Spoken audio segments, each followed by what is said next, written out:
Hey guys, welcome to our channel. In today's video we'll learn how to log in with your GitHub account on Visual Studio Code. So this is just an easy process, and for you to be able to begin, just launch first the Visual Studio Code app onto your device. So we're currently in already, and for us to be able to proceed, you'll just need to head here onto the bottom left corner. You should be able to find an account. So you need to sign in to sync settings, click onto that one. And for us to be able to log in with your GitHub account, just click onto sign in to sync settings. So if you click onto that, as you can see, it is signing to github.com, and it will go ahead and pop up something like this onto your browser.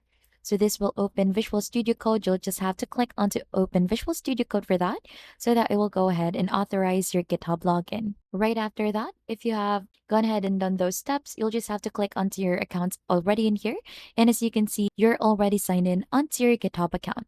So there should be an option for manage trusted extensions for that, or sign out your GitHub account. And that is just basically it on how you log in with your GitHub account on Visual Studio Code. And if you think this has been helpful, don't forget to hit the like, subscribe, and we'll see you on to our next video.